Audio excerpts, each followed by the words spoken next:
expositivo de Colosenses.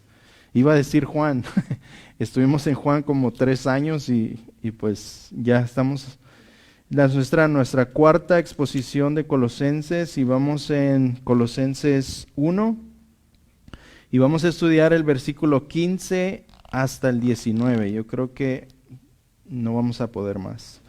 Lea conmigo, versículo 15 dice: Él es la imagen del Dios invisible. ¿Quién es Él? Es Cristo, está hablando de Cristo.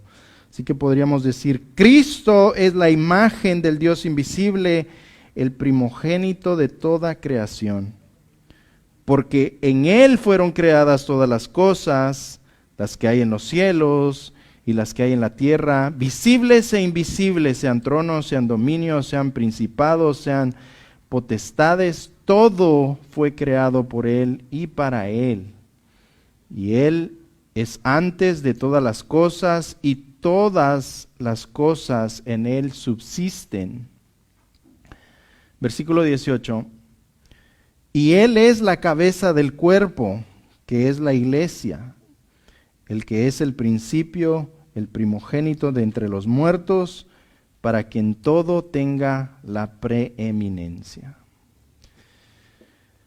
Hermanos, gracias por acompañarnos a la exposición de Colosenses. Sé que el pastor Sergio dio una muy buena exposición, la pude escuchar y lo vamos a seguir invitando porque nos bendice mucho, ¿verdad? Así que ahora nos toca ver la parte teológica de esta carta.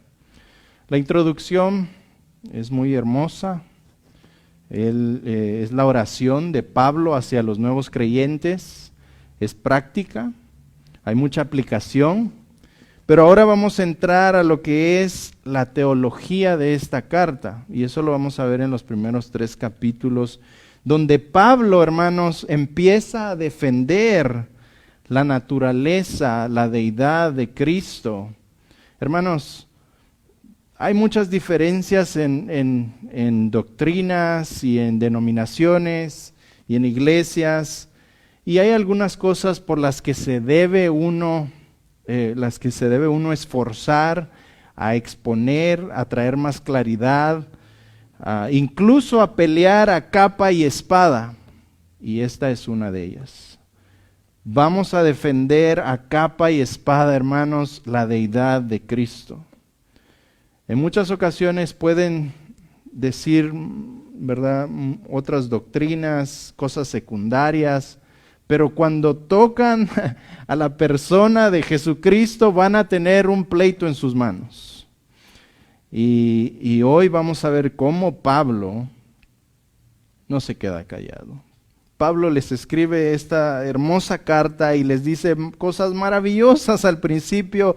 He estado orando por ustedes, no dejo de orar por ustedes desde que oí que se convirtieron. Cómo el Señor los ha trasladado del mundo hacia el reino de los cielos. Pero ya que saludó, ya que dijo la oración que Él hizo por ellos, ahora vamos al grano. Pablo va a defender la deidad de Cristo a capa y espada en contra de la herejía del dualismo y de lo que hoy conocemos como el gnosticismo. Y voy a explicar un poquito qué es eso. Como parte de introducción voy a usar eso. Esta, como les digo, es la parte teológica de la carta de los Colosenses. Pablo aquí va a defender la deidad de Cristo ante todas las enseñanzas erróneas del dualismo que amenazaban la iglesia de Colosas. O sea, era una iglesia nueva y ya se estaban infiltrando falsos maestros, trayendo otro tipo de enseñanzas que no era bíblico.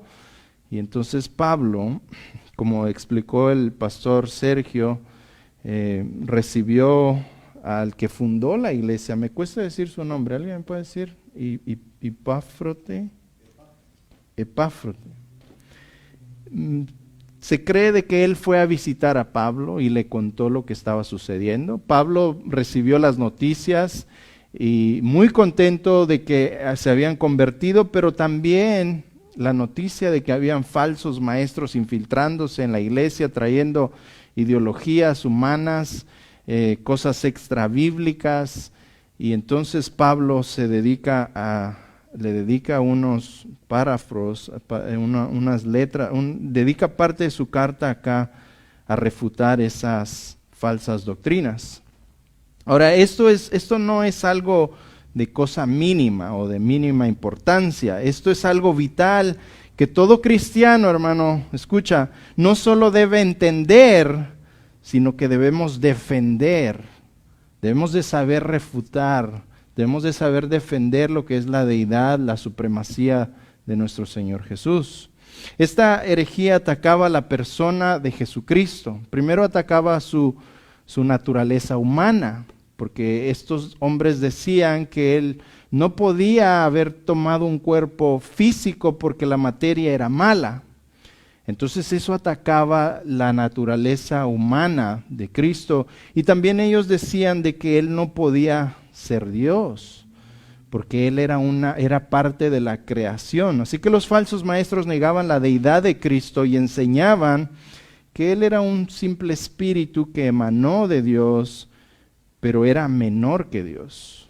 Ellos enseñaban la filosofía del dualismo, que significa que todo lo que es espíritu es bueno y lo que es físico o materia es malo. Según ellos, Jesús no podía poseer un cuerpo humano porque la materia era mala. Así que Él solo parecía tener un cuerpo, eso es lo que ellos decían. Parecía tener un cuerpo humano, pero no, era un fantasma. Esto, hermanos, aterraba a la humanidad de Cristo. Y Cristo, para salvarnos, tenía que ser hombre. Tenía que ser carne y hueso para representar a la humanidad. Y tenía que ser deidad, tenía que ser Dios para ser puro, perfecto. Así que si Jesús no tuvo un cuerpo humano, Él no podía representar a la raza humana. Y según ellos, Él era incapaz de proveer salvación al mundo. Entonces estos falsos también enseñaban que la salvación requería un conocimiento superior, un conocimiento místico, que solo algunos cuantos llegaban a tener ese tipo de conocimiento, un evangelio que iba más allá de lo que Cristo había predicado. También agregaban que se debía de adorar a ángeles. Ángeles que no habían tomado un cuerpo físico, o sea que no había contaminación material.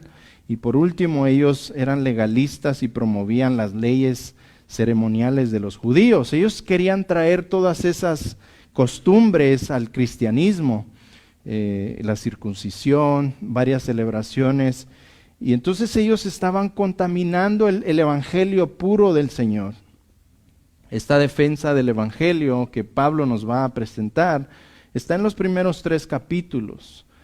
Y hoy vamos a ver cuando Pablo empieza a defender lo que es la naturaleza divina de Cristo. Y ese es mi punto número 1. Vamos a ver cómo Pablo defiende la naturaleza divina de Cristo.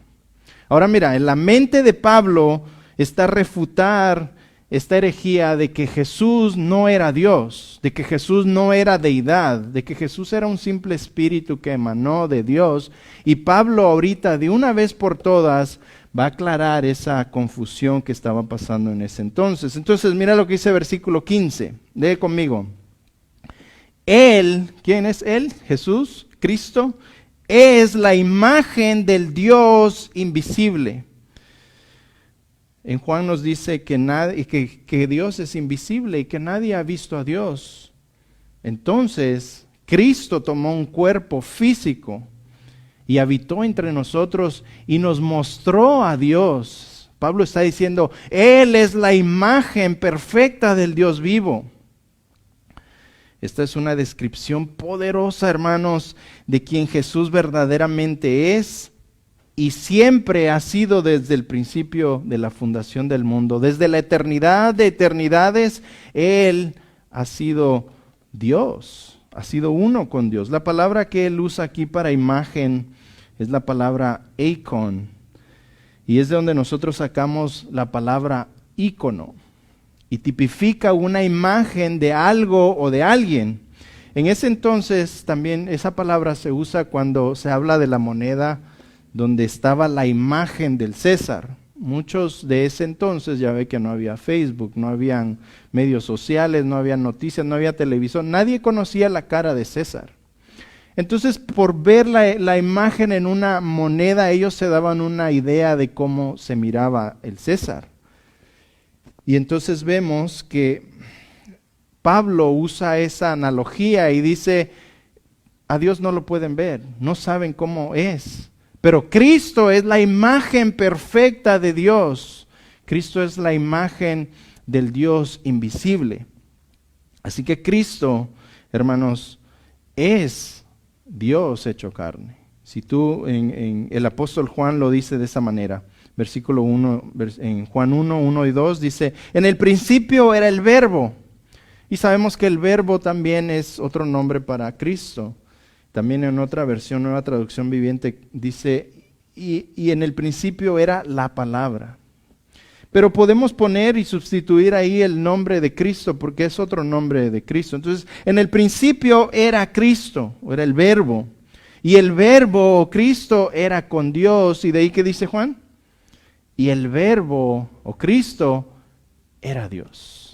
Y de ahí dice, este era en el principio con Dios, versículo 14, y aquel Verbo fue hecho carne y habitó entre nosotros, escucha, y vimos su gloria como la del unigénito del Padre, llena de gracia y de verdad. Hermanos, eso es Dios hecho carne, aquí habitando entre nosotros, y vimos la gloria del Padre a través del Hijo. Cristo entonces, hermanos, es la imagen perfecta del Dios vivo, sin pecado, sin maldad, simplemente la exacta imagen del Dios santo, puro, perfecto y eterno. Hebreos 1.3 lo dice de esta manera, el escritor de Hebreos, que no sabemos si fue Pablo, ¿verdad? Hebreos 1.3 dice, el cual siendo el resplandor de su gloria y la imagen misma, escucha, de su substancia. Hermanos, Cristo aquí representa a Dios en un mundo físico. La santidad, los atributos de Dios, el carácter de Dios, el amor, la bondad, la misericordia, el celo de Dios, la gloria y el poder del Dios Todopoderoso. Hermanos, Dios habitó entre su creación. Dios vino y moró entre nosotros y caminó entre nosotros y comió entre nosotros y nos enseñó el reino de los cielos. Hermanos, es por eso que Jesús dijo en Juan 14:9, dice, el que me ha visto a mí, ¿qué dice? Ha visto a mi Padre. ¿Por qué? Porque Él es la imagen del Dios invisible, sin cambios, sin variaciones, sin diferencias, sino la revelación completa, exacta, perfecta y final de Dios. William Hendrickson, un comentarista que yo leo, dice lo siguiente: si Jesús es la imagen del Dios invisible y Dios ha existido desde la eternidad, entonces el Hijo debe ser eternamente la imagen de Dios desde la eternidad. No pudo haber sido la imagen del Dios solo cuando estuvo acá. Entonces esto nos dice, hermanos, que Cristo no puede ser la imagen del Dios eterno sin también ser el Hijo eterno del Padre, que ha existido desde la eternidad. Ahora, la pregunta es, ¿a quién le vamos a creer? ¿Le vamos a creer a los arianos, a los gnósticos, a los testigos de Jehová, que son prácticamente los gnósticos modernos, o a la palabra de Dios que es inerrante, infalible, nunca cambiante, perfecta e inspirada por Dios mismo? Hermanos, vamos a creerle a la palabra de Dios, ¿verdad? Pensar algo menos de Jesús es una blasfemia y solo da a conocer una mente cegada por Satanás mismo, 2 Corintios 4:4. Así que Pablo continúa afirmando, estamos viendo la naturaleza del Hijo, la naturaleza de Cristo. Verso 15b dice que Cristo es el primogénito de toda la creación.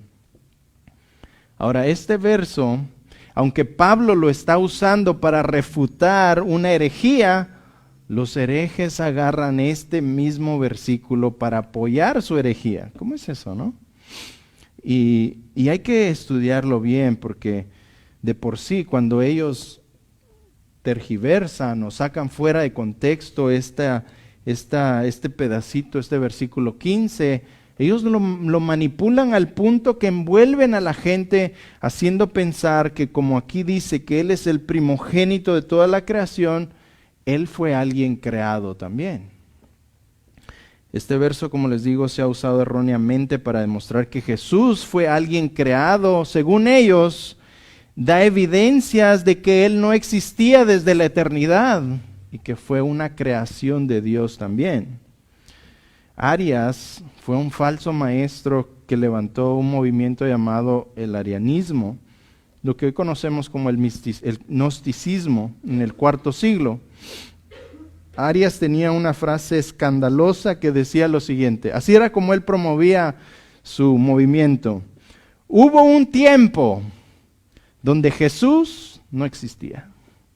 Ese era su logo, esa era su frase escandalosa para atraer a la gente y enseñarle esta falsa herejía. Y él usaba este versículo para apoyar su falsedad, diciendo: Cristo fue alguien creado, Él es parte de la creación, Él fue el primero que fue creado, pero es una criatura, en fin. Hoy en día, hermanos, tenemos a los testigos de Jehová, que vienen siendo una rama moderna de los gnósticos y del arianismo moderno. Los testigos de Jehová creen en Jesús, pero niegan su deidad y dicen que Jesús es el arcángel Miguel, el más alto ser creado. Eso es lo que ellos creen de Jesús. Ellos también creen que la salvación se obtiene mediante una combinación de fe, buenas obras y obediencia. Esto también, hermanos, como ustedes saben, ¿no?, contradice ciertas partes de la Biblia, Juan 3:16, Efesios 2:8 al 9, Tito 3:5, que dice que la salvación es por fe solamente, es un regalo, es una dádiva de Dios. No podemos ganarnos la entrada al cielo, no podemos hacer absolutamente nada para ganarnos un boleto al cielo. No, esto es por gracia y es por fe en Cristo solamente. Así que los testigos de Jehová son los gnósticos y los arianos de nuestros tiempos. Pero entonces, ¿a qué se refiere Pablo cuando dice el primogénito de toda la creación? Y eso es lo que necesitamos poner atención. Aunque primogénito puede referirse al primer hijo en tiempo y cronología, Pablo aquí se refiere primordialmente, escucha, esto es clave, a posición y rango. No se está refiriendo a que él a tiempo o cronología, sino a posición y rango. En la cultura judía, como en la griega, el primogénito no siempre era quien heredaba o obtenía la herencia del padre. No siempre era él el heredero. Podemos ver esto en Esaú. ¿Recuerdan la historia de Esaú? Que Esaú nació primero, ¿verdad? Salió primero, cronológicamente, pero fue Jacob quien obtuvo la herencia del padre, de su padre. Así que Pablo, al decir que Jesús es el primogénito, se refiere a que Cristo tiene el derecho en rango a toda herencia de la creación. No se está refiriendo a cronología, como les dije, o tiempo, sino a rango y posición. Ahora, lo mismo pasó con Israel. Dios le llama a Israel mis primogénitos, mi primogénito. En Éxodo 4:22, Jeremías 31:9, aunque ellos no fueron la primera nación en existir, pero eran los primogénitos de Dios. ¿Por qué? Porque Israel era el heredero de las promesas de Dios. Salmos 89:27 dice, hablando de Jesús, dice lo siguiente, escucha, yo también le pondré por primogénito, está hablando de Jesús, el más excelso de los reyes de la tierra. Así que en este texto, hermanos, Pablo está hablando de primogenitura no en cuestión de cronología, sino en rango. La palabra en griego es protótokos, se refiere a primero en rango y el heredero legítimo de toda la creación. Punto número 2. Cristo es el creador de absolutamente todo. Versículo 16, lea conmigo. Porque en Él fueron creadas todas las cosas, las que hay en los cielos y las que hay en la tierra. ¿Quién hizo todo, hermanos? Cristo. ¿Y para quién lo hizo? Para Él mismo, para que le dé gloria y honra a Él. Todo lo que existe, ya sea aquí en la tierra o en los cielos, todo fue creado por medio de Él y para Él. O sea, todo lo que Él creó es para que le dé gloria y honra a Él, para que le sirva a Él. Él fue el diseñador, Él fue el arquitecto, Él fue el agente, Él fue la fuerza por el cual, escucha, todo fue creado. No hay nada que Él no creó. Todo lo hizo Él. Y no solo eso, no es solo el creador, sino todo lo que fue hecho fue para servirle a Él. Todo se inclina delante de Él. Así que en Cristo vemos a un creador, hermanos, grande, poderoso, espléndido. Yo me he preguntado, ¿por qué hacer tantos colores? ¿Por qué no hacer solo negro, azul, blanco? Los básicos, los que nosotros los varones solo esos conocemos, como 4. Pero las mujeres conocen cientos de colores y mezclas y le llaman nombres. Yo le digo, ¿cómo está eso? El lavender, yo nunca había oído lavender, ni sé qué color es. Pero yo digo, ¿por qué Dios no solo hizo 10 colores? ¿Por qué hizo millones de colores? ¿Por qué no solo hizo una fruta, sino que hizo miles de diferentes frutas de diferentes sabores? Porque Él es espléndido. ¿Por qué no hizo solo un tipo de animal? O 2, o 3, o 10, o 100. Hay miles tipos de animales. ¿Por qué? Porque Él es espléndido. Hermanos, ¿qué tan espléndido y poderoso y grande es nuestro Señor como Creador? Un comentarista dice lo siguiente, escucha esto y que se nos quemen algunas neuronas. El diámetro del Sol es 864,000 millas. Escucha, 100 veces más que la Tierra y pueden caber más de 1.3 millones de planetas del tamaño de la Tierra dentro del Sol. La estrella más grande de la galaxia se llama Betelgeuse y tiene un diámetro de 100 millones de millas alrededor. Ahora considera esto. La galaxia a la cual pertenece nuestro Sol, ¿cómo se llama? ¿Alguien sabe? The Milky Way. Contiene miles de millones de estrellas. Nosotros solo alcanzamos a ver unas cuantas con el ojo humano. Pero hay miles de millones de estrellas. Y mira lo que dice la Biblia acerca de esto. Salmo 147, 4 y 5. Él cuenta el número de las estrellas y escucha, a todas ellas llama por sus nombres. ¿Puedes imaginar eso? Grande es el Señor nuestro y de mucho poder y su entendimiento es infinito. Hermanos, nunca vamos a poder conocer la infinidad de un Dios tan grande y maravilloso en una mente finita de 4 libras, ¿verdad?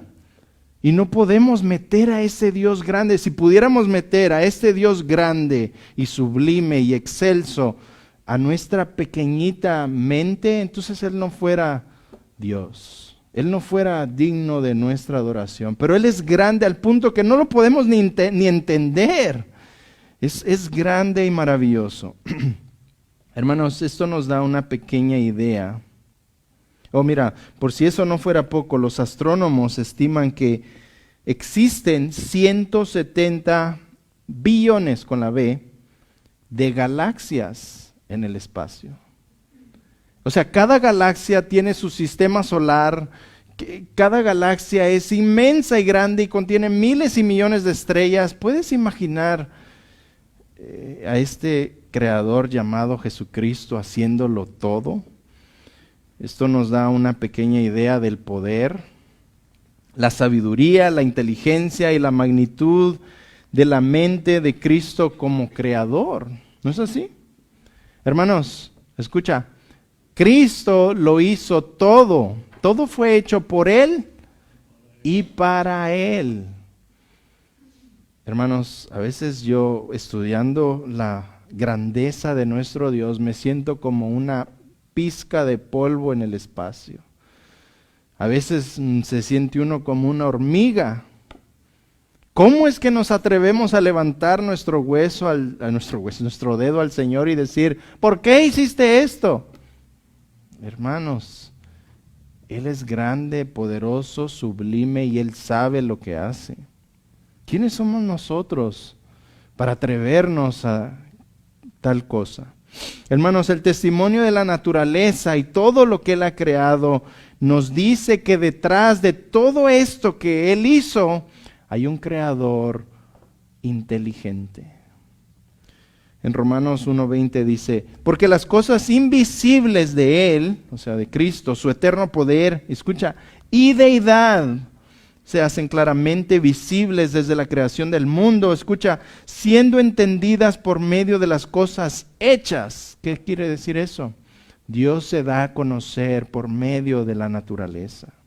Dios se da a conocer por medio de las flores y los colores y los pajaritos y todo lo hermoso que tú ves en este mundo. Alguien lo tuvo que crear, alguien lo hizo. Y Pablo nos dice que fue Cristo, que Él lo hizo todo por Él y para Él.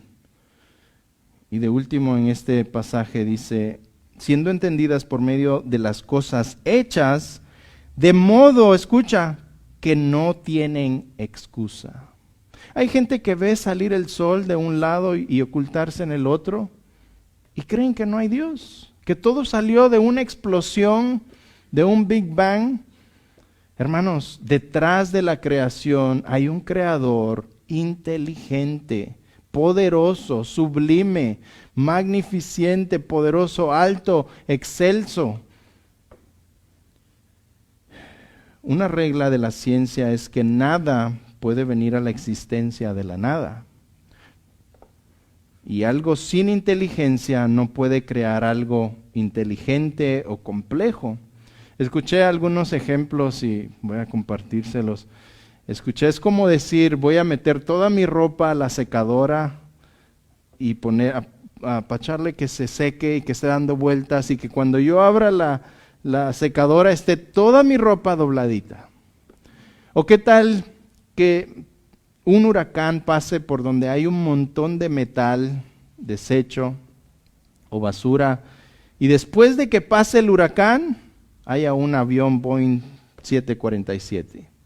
Hermanos, es imposible que algo nazca de la nada, que algo se crea solo y es algo inteligente y complejo.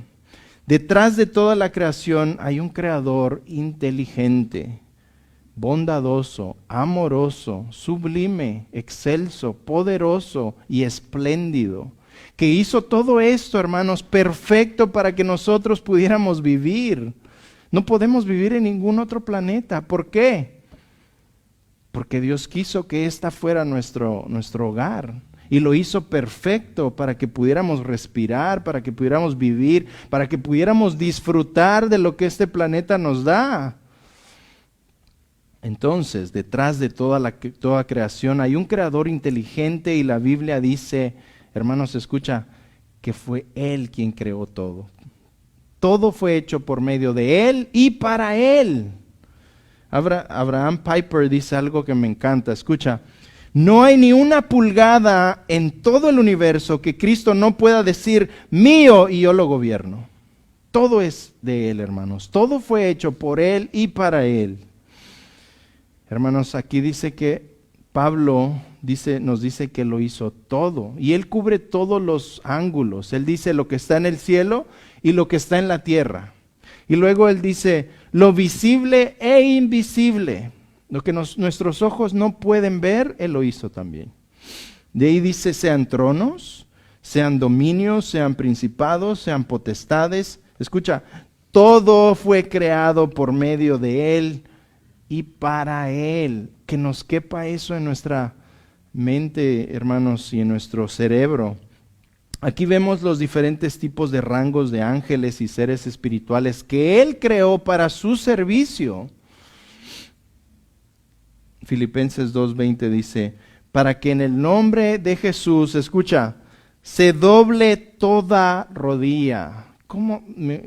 Cuando escuchas a los gnósticos de que Él no es deidad, de que Jesús no es Dios, y tú lees Filipenses 2:10, donde dice, para que en el nombre de Jesús se doble, escucha, toda rodilla de los que están en los cielos, no solo aquí en la tierra, los que están en los cielos, los que están en la tierra, y escucha, y los que están debajo de la tierra.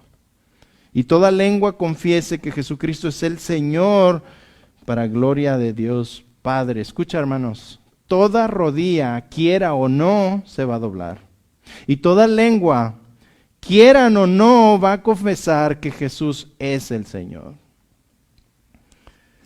Efesios 1:21 dice que Dios puso a Cristo a su diestra en los lugares celestiales y sobre todo principado, escucha, todo principado y toda autoridad y todo poder y todo señorío y sobre todo nombre que se nombra, no solo en este siglo, sino también en el venidero. ¿Sí ves la grandeza de nuestro Señor Jesús? Este no es solo una criatura más.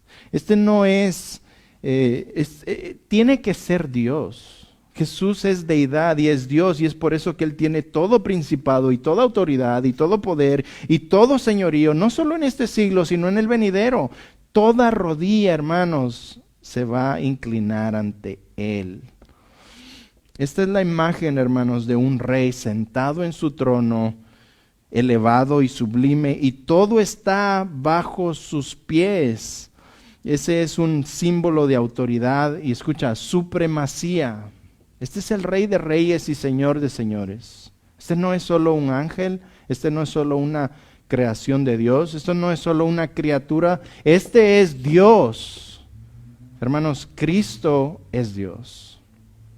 1 Pedro 3:22 dice, Jesucristo, quien habiendo subido al cielo, está a la diestra de Dios, y a Él están sujetos, escucha, ángeles, autoridades y potestades. O sea, no hay otra criatura, no hay nadie que llegue al nivel de Cristo.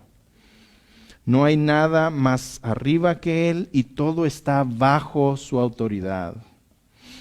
Hermanos, ¿qué consuelo nos da eso? Yo sé que estos son unos textos teológicos que Pablo está tratando, pero a mí me gustaría hacer algunas aplicaciones. La Biblia dice que Él lo hizo todo, por Él y para Él, ¿verdad? Y a mí me gustaría incluir acá que Él nos hizo a nosotros. Él te hizo a ti. Él te hizo pensando en ti antes que empezara la eternidad. Él te tenía en su mente. Él te hizo con un propósito específico. Él sabe por qué tú estás aquí. Él sabe por qué estás respirando en este momento. Él sabe por qué está palpitando tu corazón en este momento. Y es porque Él te hizo con un propósito específico. Y Él lo va a cumplir a través de ti. Recuerdo el testimonio de una viejita de 103 años y todavía seguía yendo a la iglesia. Unos le decían, hermana, usted ya está muy cansada, ve el servicio de casa. Y ella decía, no, si mi corazón está palpitando y Dios me da vida, yo voy a ir a adorar al Rey de Reyes. Y ella decía, yo tengo un ministerio. ¿Cuál es su ministerio? Orar por los pastores, orar por los sugieres, orar por la iglesia.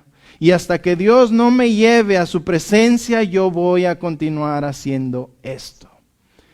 El punto de esta viejita era, mientras Dios permite que nuestro corazón esté palpitando para Él, vamos a cumplir su propósito. Mientras Él nos dé aliento, hay un propósito divino en tu vida para ti. No hay que decir, bueno, ya estoy viejito, ya estoy para el tigre, dicen algunos. Ni el tigre nos quiere, ya nos tira de regreso. Pero hay un propósito, hermanos. Algunos dicen, pero yo ya estoy avanzado. No, hay un propósito. Si tu corazón palpita y si tienes vida, es porque Dios te tiene vivo para algo. Tú sigue adorándole, tú sigue proclamando su nombre, tú sigue exaltando su nombre, tú sigue proclamando de que Él es el Rey de Reyes y Señor de Señores. Y si tú ya no tienes fuerza para salir afuera a cualquier hora, hermanos, Ya estudiamos en los pasajes anteriores que la oración es poderosa. Debemos orar por nuestros hermanos. ¿Qué debemos orar? Que ellos encuentren la voluntad de Dios, ¿verdad? Hacer la voluntad de Dios. Y eso es lo que todos debemos orar. Tú tienes un propósito, hermano, en esta vida. Y si tú tienes vida, Él te va a proveer lo que necesitas para cumplir ese propósito. Punto número 3. Cristo es eterno. Versículo 17. Lea conmigo. Dice, y Él es antes de todas las cosas. ¿Qué quiere decir eso? Esto significa prioridad en el tiempo. El verbo es, esto es muy interesante, escucha, el verbo es en tiempo presente representa que Él siempre ha sido. Él es. Dios es. Cristo es. El Espíritu Santo es. Él no fue, Él no se está convirtiendo en algo, Él no será, Él es. Él siempre ha sido y continuará siendo por la eternidad. Juan 8:58, Jesús les dijo a los fariseos, de cierto os digo, escucha, antes que Abraham fuese, esto se oye algo raro, yo soy. ¿Verdad? ¿Por qué en el presente? ¿Por qué no dice antes de Abraham yo fui? No, antes de Abraham, antes que naciera Abraham, yo soy. Porque Él siempre es, porque Él siempre continúa siendo, porque Él siempre será, porque Él nunca fue, Él siempre es. Jesús les estaba diciendo a los judíos que Él es Dios eterno.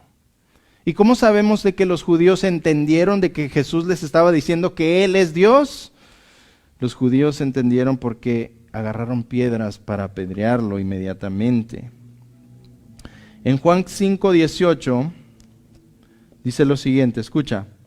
Por esto los judíos aún más procuraban matarle, porque no solo quebrantaba el día de reposo, escucha, sino que también decía que Dios era su propio Padre, escucha, haciéndose igual a Dios.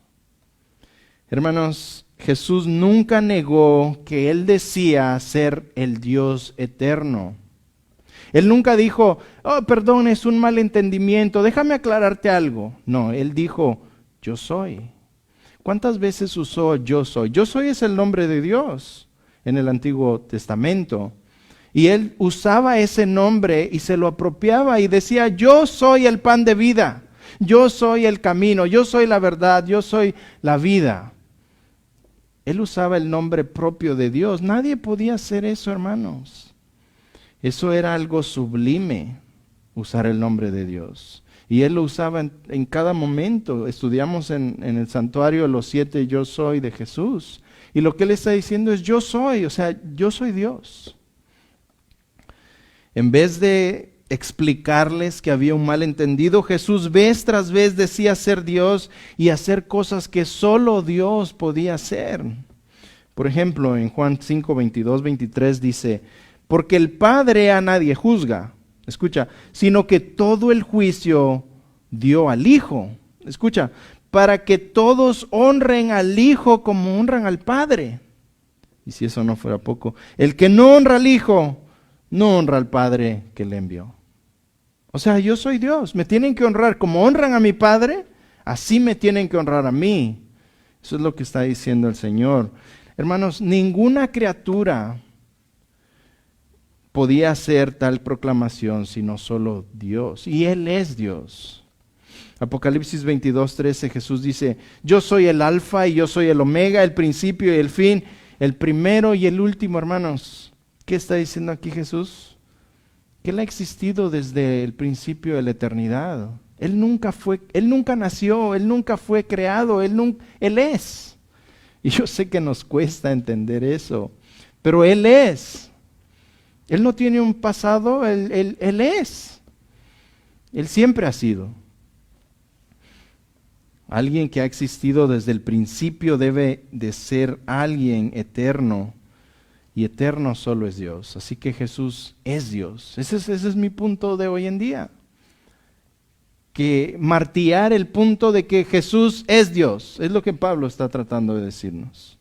Hermanos, Podemos confiar en Cristo, escucha, porque Él es eterno. La Biblia nos dice, ama a Dios, primer mandamiento, ama a Dios con toda tu mente, con toda tu alma y con todo tu ser. Pareciera como un Dios egocéntrico, ¿no? Todo para Él. ¿Pero por qué? Hay una razón. ¿Por qué Él nos manda a amarlo a Él con todo? Él no dice, ama a tu esposa con todo tu corazón, con toda tu alma, con todo tu ser. ¿Por qué? Él no dice, ama a tus hijos así. Hermanos, porque somos humanos y eventualmente la esposa va a morir o el esposo va a morir o los hijos se los va a llevar el Señor. Pero Dios es eterno. Él continúa siendo, así que siempre va a haber alguien a quien podamos acudir. Hay alguien que siempre va a estar ahí. Y ese alguien, hermanos, no solo es omnisciente, sino que también es omnipresente, también es todopoderoso. Él nos conoce, hermanos, Él nos hizo. Él conoce lo que estamos pensando en este momento, Él conoce tus corazones, Él conoce tu corazón, tus emociones, tus sentimientos, Él sabe por lo que estás pasando, Él te conoce, Él es tu creador, Él te formó en el vientre de tu madre. Hermanos, podemos confiar en este Dios porque Él es eterno, Él siempre va a estar ahí. Por toda la eternidad, así que podemos depositar nuestra confianza en Cristo porque Él es eterno. Él nunca dejará de ser. Punto número 4. De Cristo depende todo. No solo lo creó por Él y para Él, sino que de Él depende todo. Lee conmigo versículo 17b. Dice, y todas las cosas en Él subsisten. Hebreos 1:3 dice, y sostiene todo con el gran poder de su palabra. ¿Cómo creó Él el universo, hermanos? Abrió su boca y dijo, hágase la luz, ¿verdad? Y se hizo la luz. Él sostiene todo con el poder de su palabra. Por Él subsisten todas las cosas. ¿Cómo es que todos los planetas, ponte a pensar, cómo es que todos los planetas con todo su peso permanecen flotando en el espacio? Hermanos, Cristo los sostiene. ¿Quién mantiene los planetas giratorios en su órbita sin que se salgan de su lugar y siempre estén en un orden? ¿Te has puesto a pensar? ¿Quién los mantiene ahí? ¿Por qué no se chocan entre ellos? Hermanos, las leyes del movimiento de Newton explican lo siguiente. Si un objeto está en movimiento en línea recta, con velocidad constante, ésta tendrá que parar a no ser que actúe una fuerza neta sobre dicho cuerpo. ¿Qué está diciendo? Si nosotros aventamos una pelota, esa pelota va a llegar a un completo, o va a parar eventualmente porque no hay una fuerza atrás de esa pelota que siga impulsándola, ¿verdad? ¿Sí me doy a explicar? Entonces, ¿cuál es la fuerza que impulsa al Sol a una increíble y constante velocidad de 500,000 de millas por hora sin parar y sin tomar un descanso? ¿Quién, hermanos? ¿Quién mantiene esa perfecta velocidad sin que pare por un minuto o un segundo? Amigos, no hay otra explicación aparte de que Cristo sostiene todo con el poder de su palabra. Hermanos, piensa en esto. Si la rotación de la Tierra baja de velocidad 1 milla por hora, nos congelamos. Y si aumenta a 1 milla de velocidad, nos quemamos. Por lo tanto, la Tierra tiene que girar constantemente a la misma velocidad para permitir un perfecto hábitat para nosotros poder sobrevivir.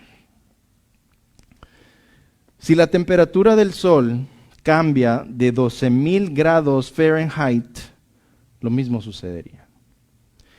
Hermanos, ponte a pensar en esto. ¿Quién mantiene la temperatura del Sol a 12,000 grados Fahrenheit? Siempre, constante.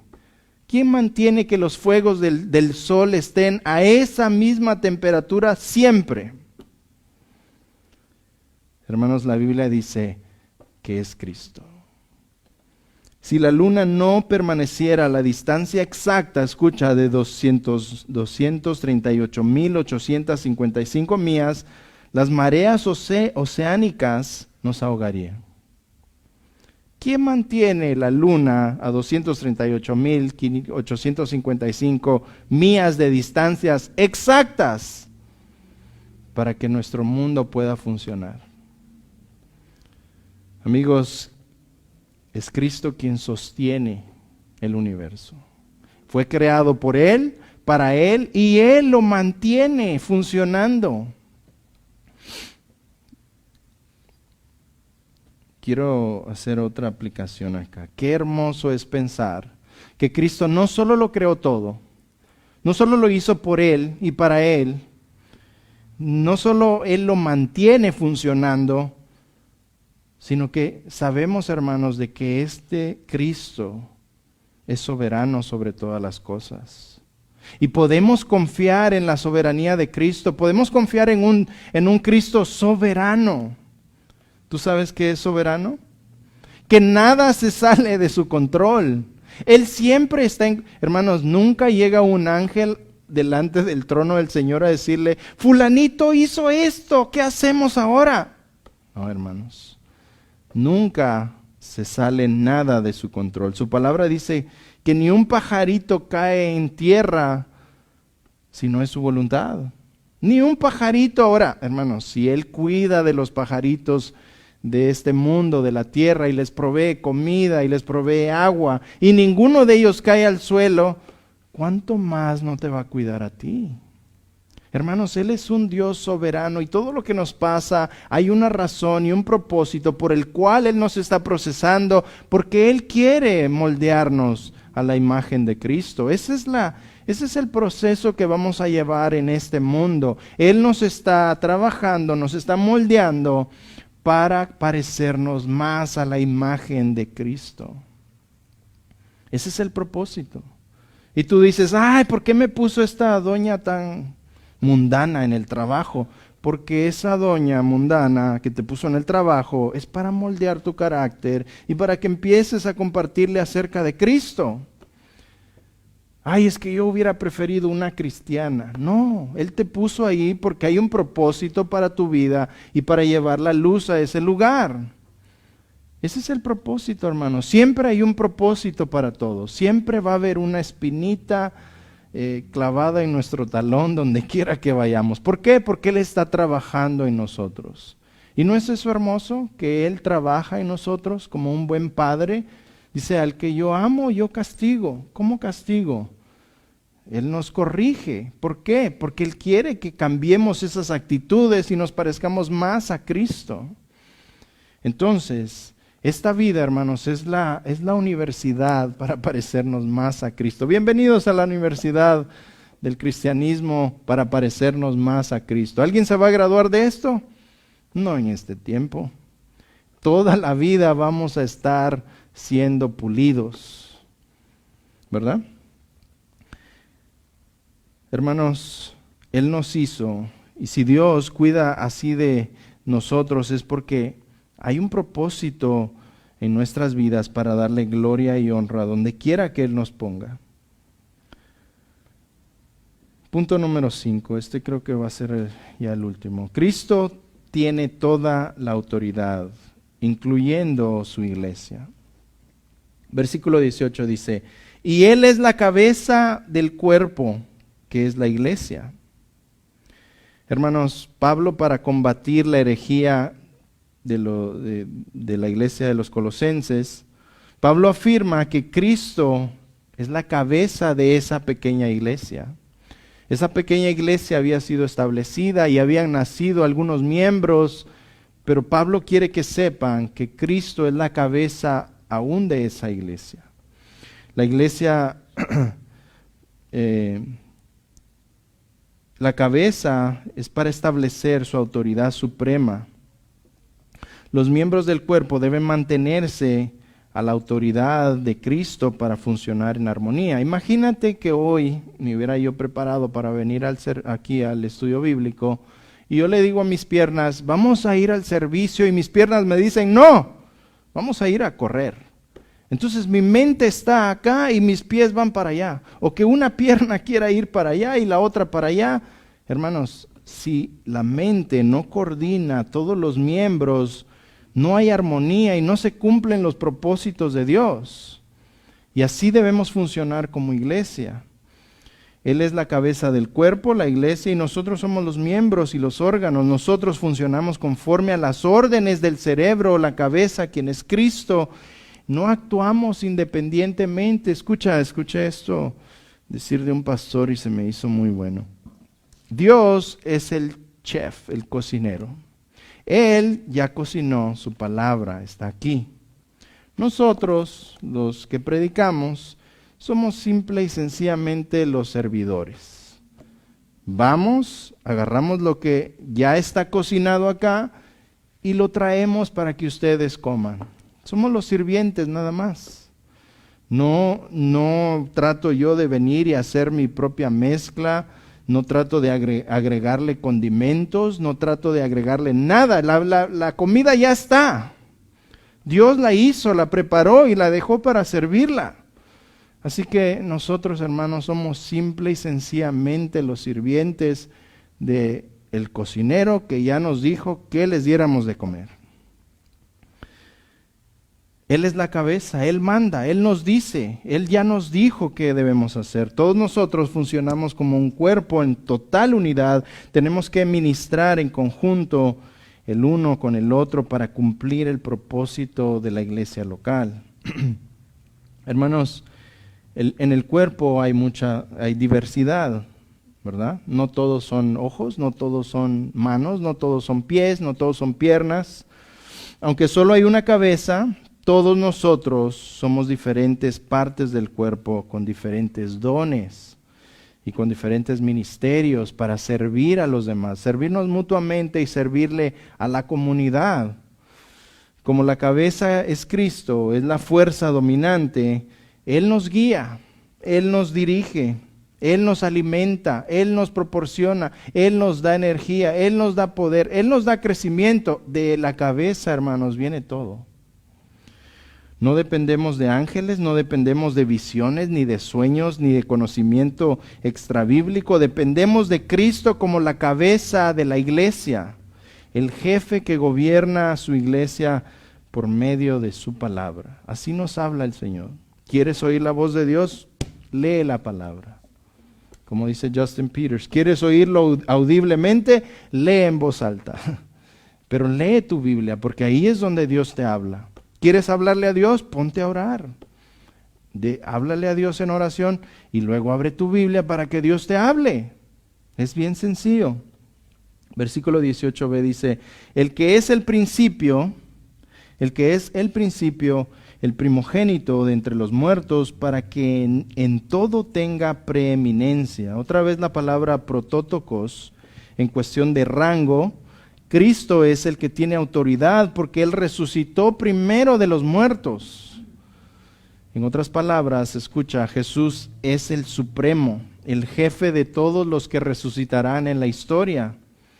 Él es el líder, Él es el que está en el rango más alto, Él es quien gobierna, Él es preeminente sobre todo. El hecho de que Cristo resucitó de los muertos le da esta preeminencia delante de Dios. Cristo es el único, escucha, en todo el universo que en este preciso momento Él tiene un cuerpo glorificado.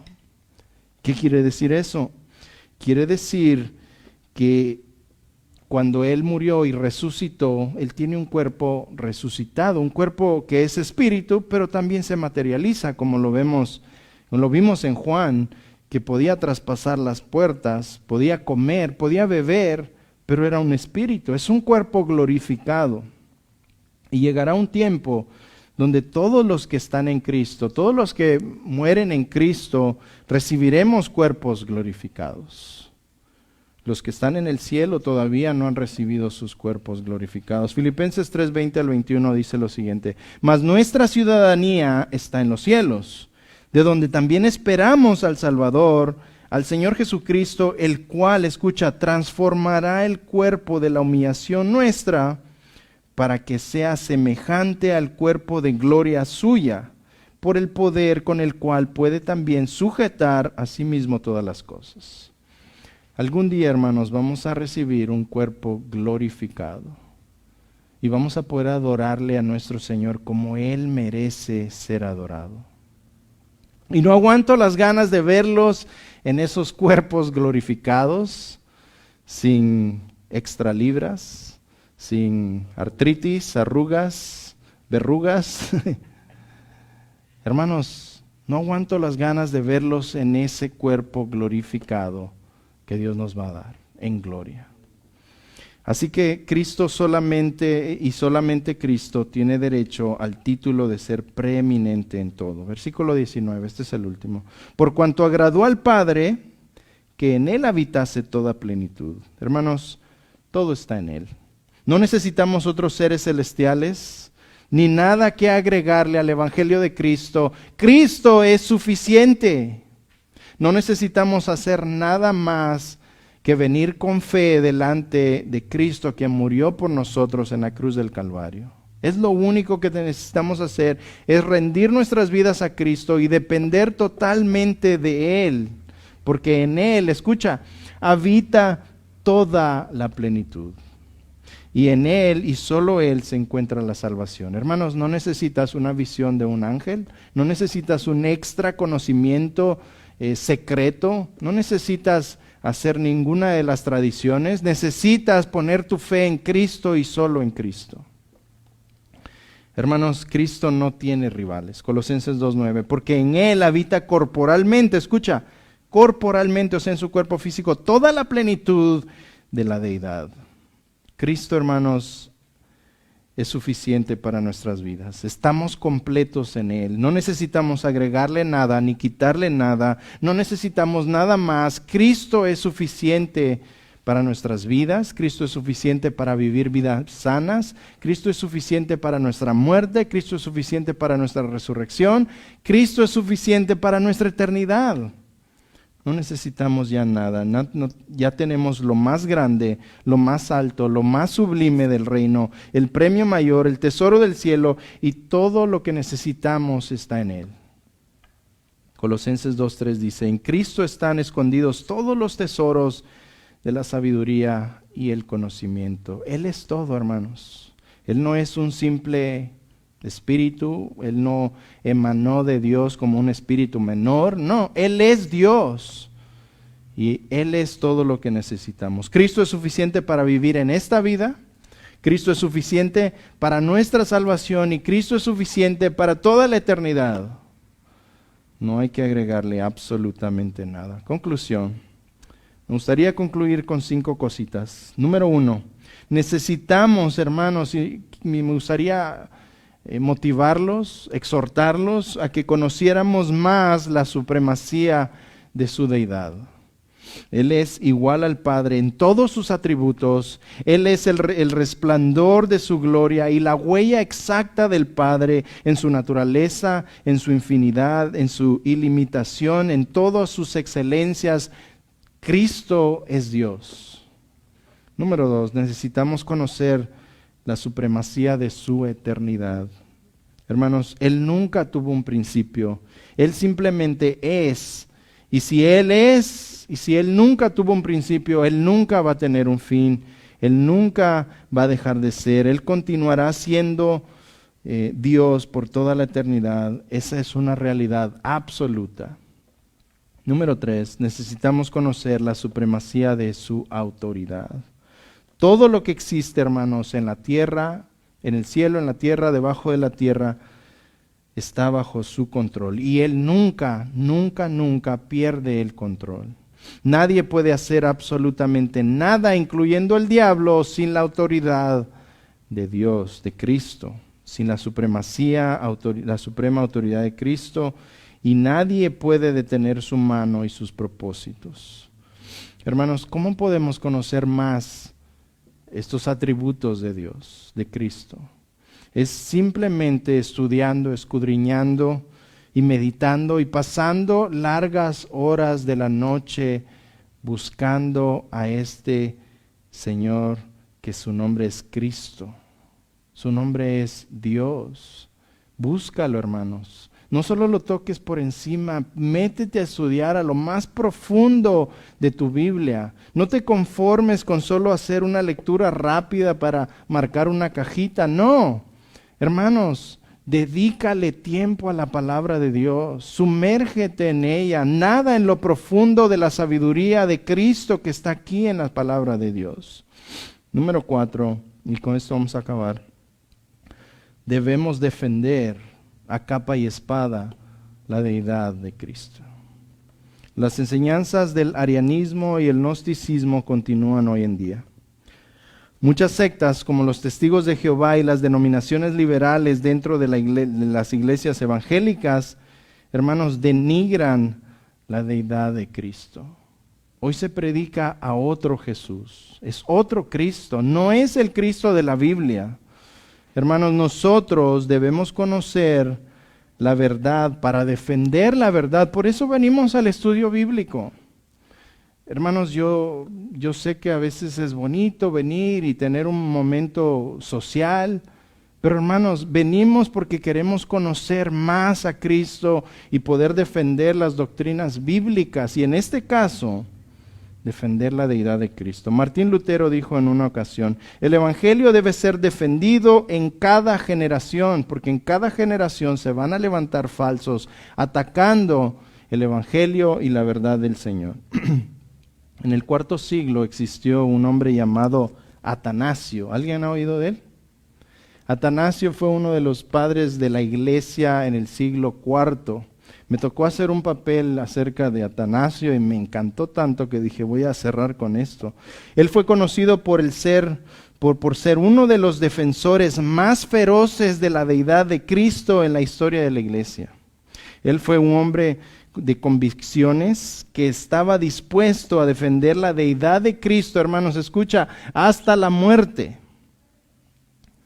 Mientras la mayoría de los obispos, si no todos los obispos en ese entonces, incluyendo el emperador Constantino, se inclinaron al arianismo y al gnosticismo, Atanasio permaneció fiel. Nada lo podía mover. Esto provocó una expresión conocida como Atanasio contra mundum. No sé si lo han escuchado, que quiere decir Atanasio en contra del mundo, porque este hombre no iba a soltar la deidad de Cristo. En el concilio de Nicea, del año 325, Atanasio se enfrentó contra Arias. Y Arias había persuadido a muchos a aceptar el arianismo, que quiere decir que no creían en la deidad de Cristo, pero Atanasio no lo movían de ahí. A él lo llegaron a conocer como el padre terco, porque nadie lo movía y él no iba a aceptar algo que no dijera que Jesús era Dios. Él estaba dispuesto a ir en contra del mundo antes de comprometer la verdad absoluta de la deidad de Cristo. Nadie lo movía. El doctor Steve Lawson, uno de mis profesores, comenta lo siguiente: la necesidad es la misma en esta hora de la historia, hermanos. Nada ha cambiado, la verdad siempre está bajo un asalto despiadado. En cada generación los hombres de Dios deben seguir los pasos de Atanasio y permanecer fieles al texto de las Escrituras. Que nadie nos mueva ni a la derecha ni a la izquierda. Permanecer con nuestros ojos enfocados en la verdad de Cristo y defender la verdad sin importar las consecuencias. Las mareas cambiantes, dice el doctor Lawson, las mareas cambiantes de las modas populares están arrasando la iglesia hoy en día y no deben prevalecer sobre las doctrinas creadas por Dios. Debemos elevar la persona y la obra de Jesucristo sin importar las consecuencias.